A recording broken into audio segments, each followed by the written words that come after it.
नमस्कार दोस्तों, मैं हूं doctor Shalabh Agarwal, senior consultant urologist, C K. Birla hospital Gurugram में, और मैं आज बात करने वाला हूं वेसेक्टमी के बारे में।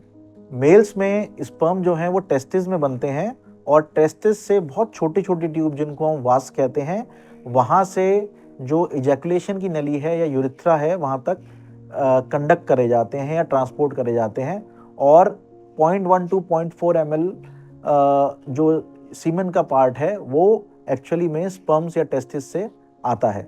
बाकी जितना पार्ट है सीमेन का वो प्रोस्टेट और स्मॉल वेसिकल से आता है, और उसका काम है जो उसमें स्पर्म्स हैं सीमेन में, उसका न्यूट्रिशन प्रोवाइड करना, उनको जिंदा रखना और उनको प्रेगनेंसी के लिए प्रिपेयर करना। दोस्तों, वेसेक्टमी किस तरह से करी जा सकती है? वेसेक्टमी दो तरीके से करी जा सकती है। एक है जो कन्वेंशनल प्रोसीजर है, जिसमें स्क्रोटम के ऊपर बहुत छोटे छोटे से 0.5 to 1 सेंटीमीटर के कट्स लगा के वास वाली जो ट्यूब है उसको डिलीवर करा जाता है, और उसके दोनों एंड्स काट के सील कर दिए जाते हैं, जिससे कि स्पर्म्स का कंडक्शन, स्पर्म्स का ट्रांसपोर्ट बंद हो सके। यही प्रोसीजर दूसरे तरीके से, इसको हम नॉन स्कैल्पल वेसेक्टमी कहते हैं, उससे भी कर सकते हैं, जिसके एडवांटेज ये हैं कि ये प्रोसीजर और भी ज़्यादा फास्ट होता है, इसमें टाँके की भी ज़रूरत नहीं होती, और इसमें रिकवरी भी और ज़्यादा फास्ट होती है। वेसेक्टमी के बाद क्या एक्सपेक्ट कर सकते हैं? कुछ रिस्क एंड बेनिफिट्स के बारे में मैं बात करना चाहूँगा।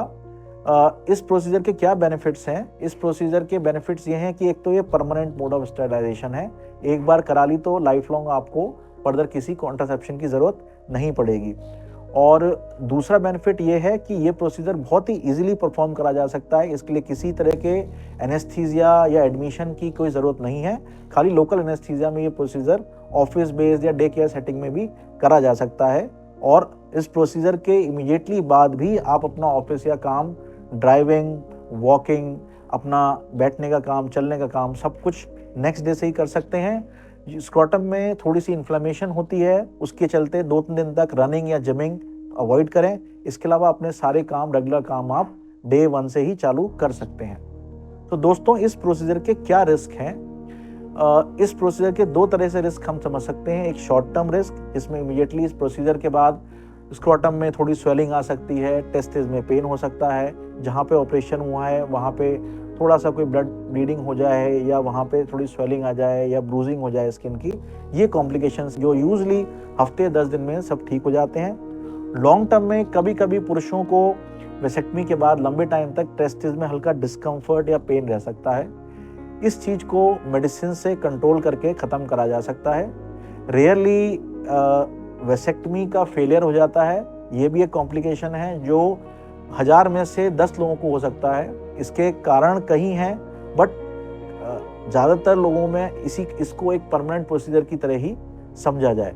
वेसेक्टमी के लिए कौन सी एलिजिबल पॉपुलेशन है, किन मेल्स में ये प्रोसीजर इंडिकेटेड है? जिन लोगों की शादी हो गई है, बच्चे हो गए हैं, और बच्चों ने एक सफिशिएंट मैच्योरिटी अटेन कर ली है, आपको लगता है कि आपको फर्दर प्रेगनेंसी नहीं चाहिए और आप एक परमानेंट मेथड ऑफ कॉन्ट्रासेप्शन अपनाना चाहते हैं, उन लोगों के लिए वेसेक्टमी एक बहुत सूटेबल प्रोसीजर है, खासतौर से मेल्स के लिए या कपल के लिए, जो बहुत क्विकली और बहुत इजीली करा जा सकता है। वेसेक्टमी एक ऐसी प्रोसीजर है जो अनफॉर्चुनेटली हमारी कंट्री में बहुत पॉपुलर नहीं है, क्योंकि हमारी पॉपुलेशन मेल डोमिनेंट पॉपुलेशन है, या हमारा जो वे ऑफ थिंकिंग है वो मेल डोमिनेंट थिंकिंग है। लेकिन ये एक बहुत ही सेफ, इफेक्टिव वे है स्टरलाइजेशन का या कॉन्ट्रासेप्शन का, और अगर आप इस चीज़ के बारे में सोच रहे हैं तो आप अपने यूरोलॉजिस्ट से डिस्कस करें और take a step forward, and if you are the eligible candidate, please go for it.